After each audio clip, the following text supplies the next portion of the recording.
On this episode of the Cleveland Real Estate Investor Podcast, Mike Reilly and Mike Ferrante talk about the latest Cleveland housing market reactions to the Fed's interest rates. Then they give their top 10 get ready for Cleveland winter tips for your rental home. Stay tuned. Hi, everybody. This is Mike Reilly on a crisp November Sunday morning with my partner in, shall I say, crime, or no, better yet, partner in caffeination, Mike Ferrante. Good morning, Mike. Hey, good to be here, Mike. The heat is on. Well, I understand that cup is empty on daylight savings time.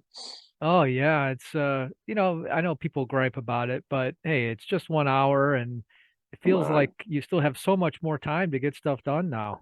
Yeah.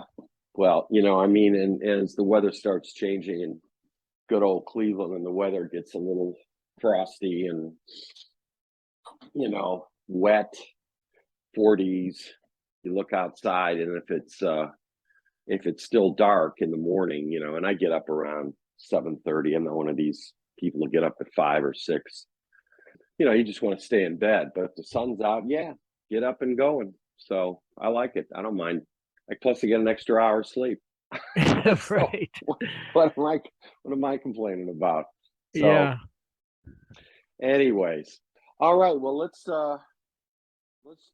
dive into heat check for November with the Fed putting another dose of cold water on that dumpster fire called the national housing market. So go ahead, Mike. Yeah. Go into the numbers. So for all the doomsayers out there who said that the market was going to crash and there's going to be this big flood of foreclosures and that things were just going to be a disaster, it ain't happening. The limited inventory is keeping the housing market strong. So that's kind of the quick summary. What we're seeing is what we talked about last time, Mike, is more of a normalization of the market. So to kind of sum this up quickly, just using Northeast Ohio, single family homes and condos, residential market as the barometer here, we're used to seeing 5,000-6,000 listings on the market at any given time. But what happened during this big boom was that those listings, the number of listings dropped from 5,000 or 6,000 down into the low 2,000s. Now, we're finally starting to inch back up to a normal number, and that number of listings is increasing now for 2 months in a row. We're up to almost 3,000 listings, but still around half of where we should be. So what that's doing, just like, all you guys who took your basic microeconomics back in undergrad, low supply means that and there's still demand, it means that the prices are going to stay steady. And that's exactly what we're seeing. Our usual drop for the winter, but nothing out of the ordinary. Right. So low supply is still means it's a leaning towards a seller's market. Right? 100% seller's market right now. Now, to use a Mike Reillyism, it's crazy not, seller. Right. It's not white hot. That's my Reillyism for the day. It's not a white hot seller's market, but it's definitely better than lukewarm. It's still a hot seller's market. Yeah. Yeah. I think in life, a lot of people they always fight the last war. And things change. I mean, you have COVID, you have the warping of the economy. More and more, the advertisement is not for, in businesses, it's not for more work, to sell more work. It's to get more workers.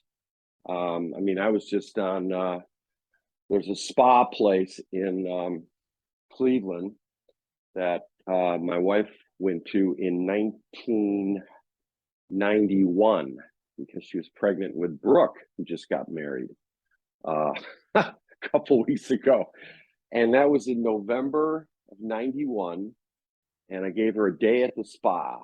And I was just looking up to see, well, our birthday's coming up. Maybe we revisit that great memory, that first day at the spa. And I went on to this spa place. The ads were nothing but for hiring. It wasn't as if people need to hire. So I'm just saying that because our economy is so warped that, you've got to look at the old way of looking at things from different lenses. Your thoughts? Yeah. Well, the other big thing, so talking about hiring versus laying off, just like every typical shift in the market, there's segments that are going to benefit from it and those that are going to have problems from it. So, for example, during COVID, there were, restaurants and travel and all those hospitality type industries suffered, but there was other businesses that benefited from it. The people who do cleaning, and sterilization and Zoom is another. Contracting. Oh my God, Yeah. went through the Yeah. roof. Yeah, people were stuck at home. So what did they do? They wanted to improve their homes, to make a home office, add an addition, finish their Right. basements, all that stuff. So now that you've got these interest rates rising, sure, there's going to be segments of the market that are affected by it. I know a guy who owns a loan company, a mortgage origination company, and their refinance business is gone. No one's refinancing now, and purchase business has declined slightly, but when you take away half of your business and refinances, you're seeing these loan shops laying off a third to a half of their workforce. Right. And I'm here to tell you, kind of like you are, Mike, that that's not necessarily a bad thing. We Right. we need to hire people in other industries. Right. This all these loan shops that had all these loan originators, it was warped, to use your word, because we don't need all those people making loans anymore, and they need to go find other jobs and fill other needs in the economy. Exactly. Yeah, exactly. Well, that's what makes the American economy so dynamic, is there is a kind of ruthlessness about it. It's always been like that in the 250 years of, or longer. America was the great opportunity. And, people got laid off, people lost their jobs up until Franklin Roosevelt. There was no safety net. I mean, it was just ruthless capitalism. Yeah, And that's, the Great Depression, landmark legislation came, Social Security, unemployment insurance, to give people a little bit of a safety net, but still, you can, if businesses need to lay off people, they'll lay them off. that's right. They'll close companies, and unlike France or Europe, that'll maybe have laws blocking you from laying off people. The economy is going to flow.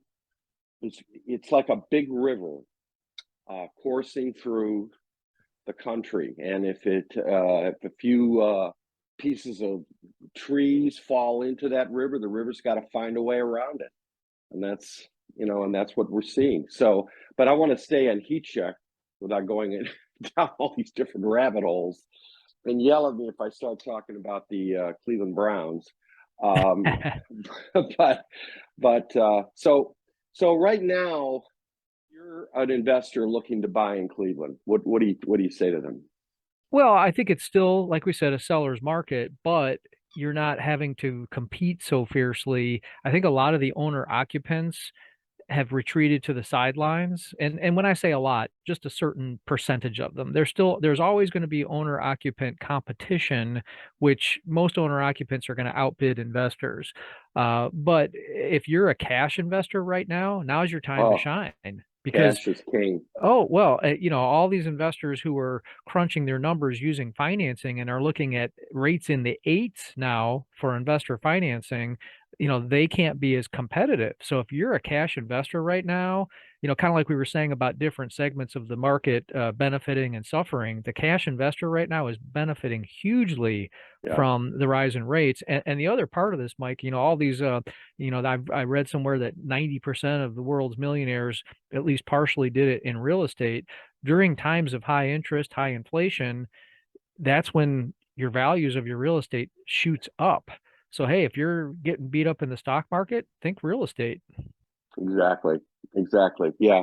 Well, we're in an interesting situation, Mike, because we've listed a couple of our Airbnbs, and I want to just talk to our listeners about this. Right now, we've got a couple of homes that are vacant, our Airbnbs. They've been cleaned, they're furnished, they're ready for that next booking. And that's normal for us. We are going to have vacancies when you do short term. And that is when we've turned to you and your group to sell the house, because we've got a week or 2 weeks or 10 days or whatever. Let's put it on the market and let's price it at a high point in the market, not a crazy high, but a high market, an aggressive price. So, if we had to sell, we'd probably be, 220. But if we don't have to sell, which is where we are now, go for 250. Your thoughts? Yeah, so to stick with a football analogy here, it's 2nd down and 1. Why not take a crack at the end zone? And then Exactly. if you don't score the touchdown, then it's Nick Chubb up the middle to get your 2 yards and your first down, and you Right. just go back to chipping away. But for those of you who are thinking about cashing out, if you're listening to this, it's still a good time to sell, because the market is still hot. It's still skewed in the direction of sellers. So I Right. totally understand why you are, taking a swing for the fences on a couple of Well, these. and Hey, what, and why if we not? can, yeah, and I'll give you another football analogy for those who follow pro football. It's almost like the defense has jumped off sides Yeah. and we have a free play. Yep. Okay. We're playing with a little house money. Now, if we can sell and these houses are good. We're not going to cry if we don't sell it, because, the Hollister house, for those who want to go to Reilly Properties, the Hollister house and what we call Forest Hill 2, those two are just beautiful houses. And they both have one thing in common. They have first floor master suites, Yeah. which are very, very popular. So, I think you said 210s, 220s. We're going to list that for 250. Hmm. The other one, close to 250, we're going to go 275 because the house across the street, we sold that for 275, and we'll see. We'll see what happens, and we'll report back. But what that does is it allows us to raise cash going into the winter, because we don't have mortgages on these properties. We bought them, a while back, and if we can close in 2023, which is what we want to do, we defer the taxes to 2024 on the capital gains. Sure. Meanwhile, it allows us to accumulate cash and go in and, be aggressive. We see a property that needs a lot of work. Us. That's the basis of our properties. We buy these dumps that just sat there, and because the owner occupied market didn't want to touch them, because they didn't want to touch those houses because there was so much more work to be done. But now you've got these mom and pop LLCs that can't get financing. So in my mind, this is an opportunity, a very specialized opportunity for our company to cash out, raise cash, and go in and buy some nice houses that just need fix up. Your thoughts? Yeah, that definitely, when I look at the years that you guys bought your homes, you bought at a great time, and like you said, you bought distressed properties, and there was a lot of those on the market at the time. Now those opportunities are fewer and farther between, but you can still find them. I'm still seeing a handful of distressed properties hitting the market. Whether it's not as many foreclosures, of course, but you still see distressed properties. I just bought one. There was a hoarder house where the family just didn't want to deal with it, and they said, "Hey, Yeah, we'll sell this house at a discount." So there's different opportunities out there to right. acquire homes like that. But yeah, it's just not. There's not as many of them, of course. And I use the analogy of you see these guys when you go on vacation in the beach, they've got these metal detectors. They're, they're looking for they're looking for change Right. sometimes. But we're a little different because with our contracting business, Reilly Painting and Contracting, which I started 45 plus years ago when I was in college, our customers are telling us before they even hit, Mike Ferrante in the MLS, they're saying, "Hey, we're getting ready to sell. We need to get it fixed up." And so we can approach them with an offer and give them time to close and give them time to go through their effects, and whatever they don't want to take, we'll we'll take the furnishings, we'll take the junk, and it's a lot cleaner for them. And we can, if it's in a good neighborhood, I'm thinking of, the Shoal and Allison pickups that we did at the beginning of the year. So your thoughts? Yeah, sometimes price is not the number one consideration. I mean, every seller wants to get the most they can for their property, but sometimes things like flexibility in closing dates, flexibility in work to do or not to do, removing contents, like you said, that's so it's important to ask these sellers, what's most important to you? How can I help you? And sometimes you get a discount on the price for being able to accommodate those wants and needs. Well, that's happened a couple years ago with a property we picked up in Shaker, on the border of Shaker and Beechwood. And this was a longtime customer of ours. He died. The son and his sister were running the estate, and they approached us, and we made him an offer. I thought it was a fair offer. We needed to put money into the house, and we need a little fudge on the flip profit. So we gave him an offer. He goes, I don't know. I got another offer. Well, guess what? That other offer fell through because he couldn't get the financing. And now now we're into late January, and the realtor called me and said, hey, can you just give us a little bit more? And he just wants to bail. And it worked out great for everybody. So, and that's one of our better performing properties. So, a lot of times with the states, they just want this off their plate. I mean, really, they just it's a headache. So if you're getting it maybe for $10,000 or $20,000 less, I mean, the flexibility, the cash, we're going to come in, we're going to assume the violations, we'll move in, we'll close within a couple of weeks. That's what wins the day, right? Absolutely. Yep. So, all right. So anything more on heat checks and stats, Mike? Well, yeah. So I was gonna say, I know people like numbers and proof. They don't just want to hear me pontificate and say what I think. They want to hear you pontificate all the time. That's what Right. There's not enough room for two pontificators on this I know. podcast, Mike. I'm the pontificator in chief. Keep that in mind. So I did pull a couple more numbers for you. So days to sell. Days to sell is something that we watch that really is a strong indicator of what's happening in the market. And when this market was at its absolute peak as far as the craziness, the white hotness, we got under 10 days to sell a house, which is outrageous here in Northeast Ohio. We always say it's, hey, 30 to 45 days to sell a house. So last month, October 2022, 21 days was the median time to sell a house. So you're probably saying, oh, wow, that's a long time given what has changed. Just go back 3 years. That number was 50. Yeah. And that was sort of we were just starting to head into this inventory shortage, so that was 4,600 listings. We were just starting to dive down and list things. 50 days to sell a house, and nobody thought twice about it. Yeah, 50 days to sell a house. That's not bad. Last month, 21 days. So real strong indicator of the seller's market that we're still in. And then the other number, there was one more number I want to share, Mike, and it's the number of sales. Now, we're not deluding ourselves. We know that with rising rates, just like those mortgage companies that are laying off loan officers, we're going to see fewer sales. I mean, it just stands to reason. That's what the Fed is trying to do, slow down the economy. So we're expecting, all the experts are saying 10 to 20% drop in number of sales, not catastrophic for the real estate industry. So last month, 1,236 sales compared to, and I'll go back 3 years to what was more of a normal market, 1,468 sales. So, just over 10% drop in number of sales month over month from 3 years ago.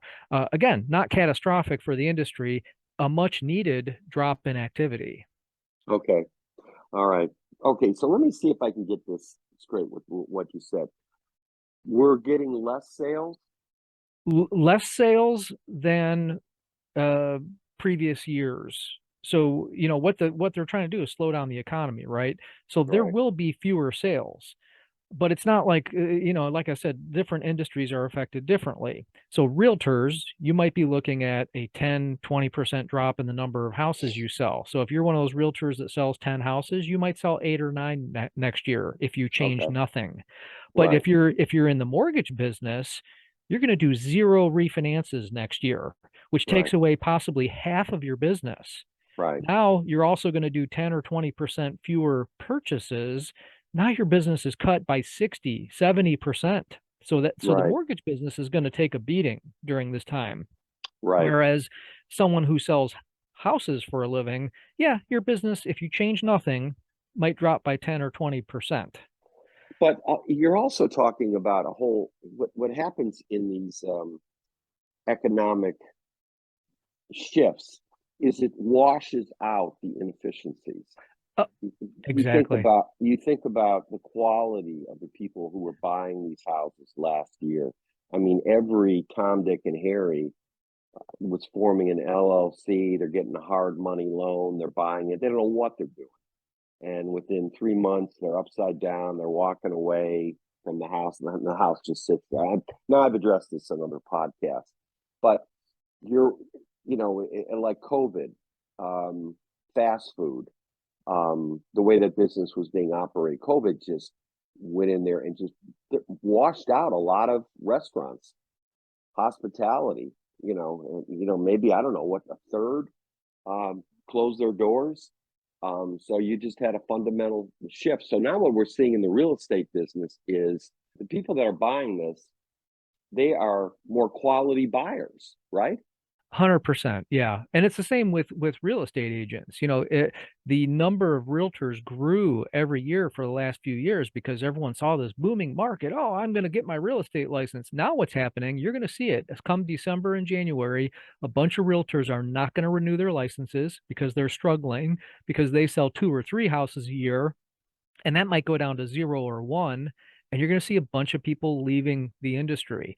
So, these like agents, like, our team, we're not going to suffer at all because we're going to pick up the slack. We're going to take market share from those people that are getting out of the industry. Now, the with the changing market, let's talk about our outside investors that you and I deal with. I mean, they're calling up, they're looking for properties, and they've got that magic phrase cap rate, cap Yeah, rate, cap right. rate, cap rate, right? I know you love that one, Mike. Cap rate, schmap rate. But I'm thinking in terms of with a looming recession and things costing more, what is that doing in terms of the rents that these investors can command for these properties? How is that changing? I got to be honest with you, the rates, the rental rates are not dropping. So, what I think will probably increase as people start to lose jobs, I think you'll see an increase in the number of evictions, which again kind of speaks to your business model. You don't evict people, you're doing short-term rentals. Your eviction rate's probably 0. But again, it makes you look at your business model and say, gosh, how is this going to affect me? How do I need to adapt? But as far as rent rates, Mike, we're not seeing a drop. The rent rates, just like prices, are holding pretty steady. Okay, well, and that's a factor of what the inventory is. That's right, 100%. Your I rental mean, inventory is also short right now. right. Hey, wannabe investors out there, I suggest you pick up a couple of just basic 101s, economics for dummies, something like that, and just acquaint yourself, if you don't already know it, or reacquaint yourself with the whole market demand. Okay, I mean, anybody who's getting into real estate needs to understand the economic factors involved, just your basics. So, and if you don't know that, you're the fool at the poker table. Comment? Oh, absolutely. Not that you need to have 6 semesters of econ like I did between Heidelberg and Case Western, but yeah, for sure, at least take a micro and a macro economics class, or get those books and read them. Right, right. Okay. Now we're going to do a quickie segment, and we're going to take a break to pay some bills.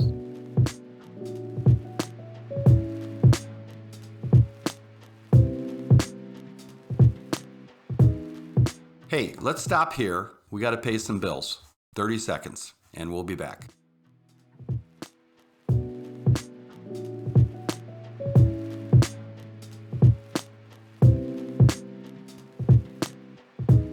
If you've been listening to this podcast, then you understand or should understand the pitfalls of investing in Cleveland real estate. Say you're looking for an investment property to rent, and these are the things that could happen and often do. You overpay for a house, and it's in the ghetto. Then you find that it's a money pit with endless surprise repairs. Your hapless property manager, who may be the brother-in-law of the realtor, gets a tenant who after 3 months stops paying the rent. Then the toilet explodes, and you have nobody to repair it because, guess what? The property manager is not answering the phone. Yep, that's the ugly side of the Cleveland real estate market. But we have a solution. Buy one of our properties. It's been inspected. It's been vetted. It's in a rock-solid part of town. It comes with a Gold Star tenant paying top dollar rent, and we manage it. Call us at 216-371-8160 if you're interested.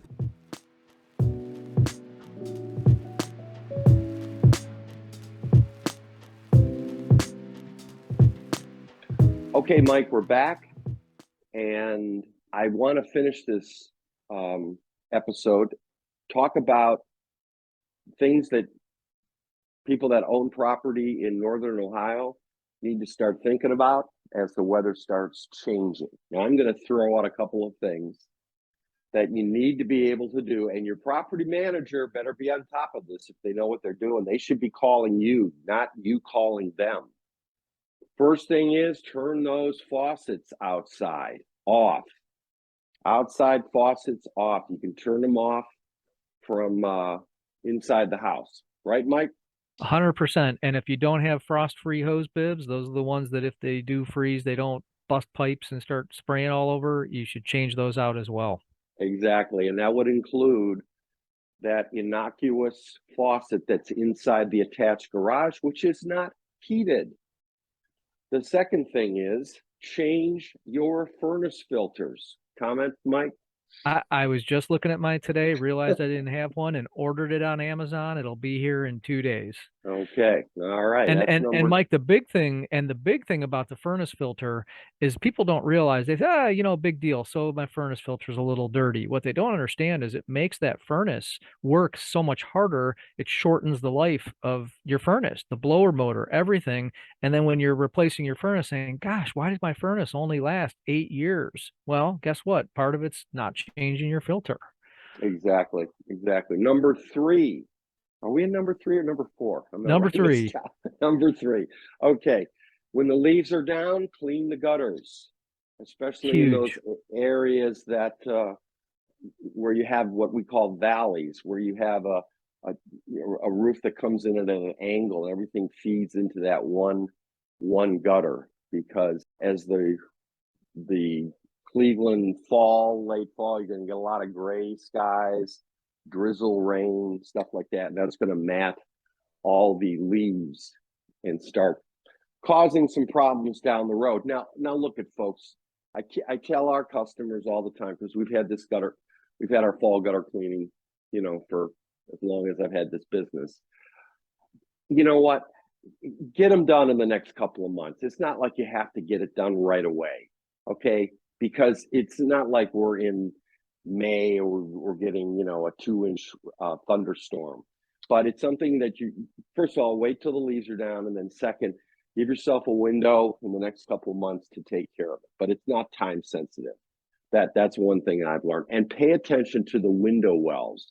These are these basement window wells that have drains. You want to get the leaves out of there, because that can lead to some major problems. What do you got for number 4, Mike? Oh, I was going to comment on number 3, actually. Definitely get those gutters done before the snow flies, because of course we have that huge ice damming issue. So I don't know if maybe that was your number 4. Take a look at. No.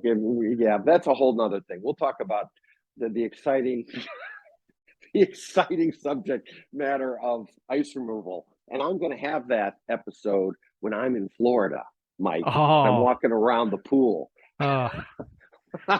But Come on, Mike, get that caffeine going. Number 4. Can you come up with number 4? Let's see. We got heating. I know I cover my AC unit every year, but I bet that didn't make your list. No, good way. Ding, ding, ding, ding, ding. Number 4, cover that AC unit, and make sure there's a Post-it note next to the thermostat. If you're renting it out short term, do not turn AC on. Right, Okay? right. All right. So the Cupid dial for number 4 goes to Mike Ferrante. Number 5 is, and make sure if you have storms on certain windows that they're on the windows. They may be downstairs, they may be half open, but make sure those storms are closed. That's going to be giving you an extra layer of insulation.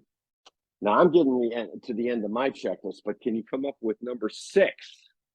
Well, the other thing I think about is I know that winter is very hard on screens. So in addition to your storm windows, some people, it's not a bad idea to take out your screens and store them in the basement and then put them back out in the spring. I like it. Very good. I like that. And here's the other thing, folks. If you're marketing your house for rent or for sale, cleaning windows, so important. So important. It gives it that, I don't know, that just that extra layer of subliminal, this house has got its shit together. Look, I'm a big believer in washing windows and at the same time taking the screens out, tucking them in the closets, because the screens are dirty. What's the point of having nice, clean windows, all 4 sides, both sides of storms, both sides of main windows, and then you got this dirty ass gray screen detracting. True. You want, when the sun is coming out like it is right now in Northeast Ohio, I mean, you can see right away, the dirty windows, and they need to be done, once a year.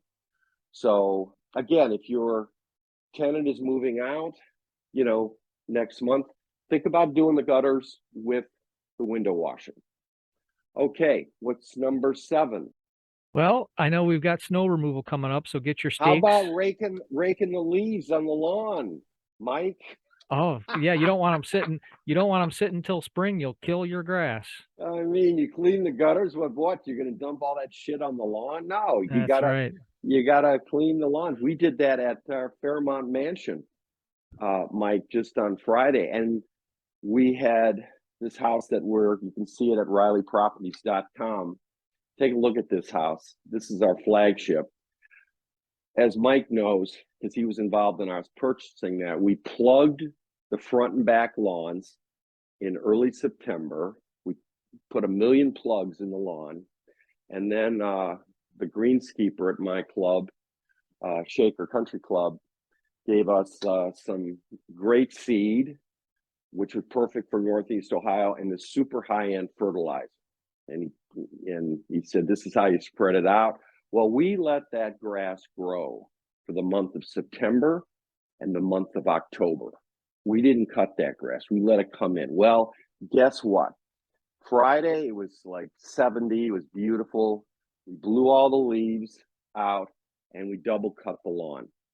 And we left the clippings in because it still had a lot of that fertilizer. That lawn looks fantastic. So folks, you get an opportunity, blow the leaves, make that last lawn cut. And if you have the opportunity, plugging the lawn is a great thing to do in late fall. But get the leaves up, cut it, wash the windows. Your house looks great. Your thoughts, Mike? Yeah, I love it. Yeah, another word that people use for that is aerating the lawn. And what it does is it lets the nutrients get down into the soil if you're fertilizing. Right. I'm sorry. I'm so used to the plugger, but it is aeration. And you go on YouTube. There's 100 YouTubes on it, and some people work with sand mix depending on the locale you're at. The number 8, and this is where I get into my contracting painting experience. Number 8 is to look around the house for areas that need touch-up painting. I'm talking about windowsills. I'm talking about iron railings. I'm also look at the tuck point on your entryway, your steps. Is there a couple cavities popping up? now's a great time to secure that before you get into the winter siege that Cleveland winters can be. Comment? Yeah, I mean, 100%. Do it now before it's too cold and everything is snow covered. And it'll take you a day, or Yeah. half a day. And this is something you're doing from the ground, or if it's the second floor window, you're just peeking your head out and you're just putting some primer that matches the color of the house, and you're just getting you're put an extra layer of protection, because that's where the rot is. Number 9, if you have a separate garage, what you want to do is look around to the back of the garage. This is where some people don't see. The gutters may be packed. They may be on the verge of collapsing. You may have all these saplings growing against the siding of the garage or all around the garage. And when you get into the winter, that snow sits on that foliage. And that's how you get rotted siding and rotted areas near the top of the roof, where the roof is. And then you're getting water in. So walk around your house, look for saplings that are growing too close to the house, cut them, get rid of them. That's going to protect your house and your garage. Comment? I love it. Things that you don't think about unless you have a list. And I have not even had my coffee yet, Mike. Look at how I'm rolling here. Now let's see if we can squeeze number 10. Number 10. I think we're at number 10. Those at home keeping score. Number 10. Anything?